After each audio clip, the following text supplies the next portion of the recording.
Praise the lord. Israel Iran మధ్య భయంకరంగా సాగుతున్న ఈ యుద్ధం గురించి మనం ఖచ్చితంగా తెలుసుకోవాల్సిన ముఖ్యమైన విషయాల సారాంశమిది. ఈ మహాసంగ్రామం కేవలం ఆ రెండు దేశాలకే పరిమితం కాలేదండి. ప్రపంచ వాణిజ్యాన్ని, ముఖ్యంగా యెరూషలేంలోని మన పవిత్ర స్థలాలను ఎలా ప్రమాదంలో పడేస్తోందో ఇప్పుడు చూద్దాం. మొదటగా పరిస్థితి మరింత ఉధృతంగా మారుతోంది.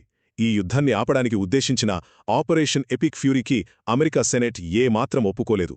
పైగా శ్రీలంక తీరం దగ్గర ఇరాన్కి చెందిన IRIS డానా అనే పెద్ద యుద్ధ నౌకను అమెరికా సబ్మరీన్ ముంచేసింది.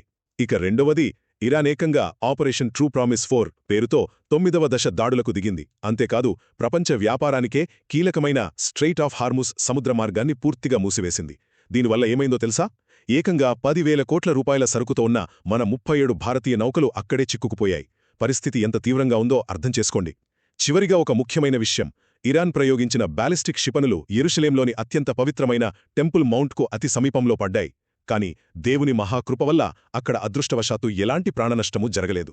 సో ఈ భయంకరమైన యుద్ధ వాతావరణంలో యెరూషలేం క్షేమం కోసం మనం ప్రతిరోజూ భారంతో ప్రార్థన చేద్దాం. మరింత ఆత్మీయ సమాచారం కోసం మా ఛానల్ని ఫాలో అవ్వండి. అలాగే దేవుని వాక్యాన్ని మీ స్నేహితులు, కుటుంబ సభ్యులతో తప్పకుండా పంచుకోండి.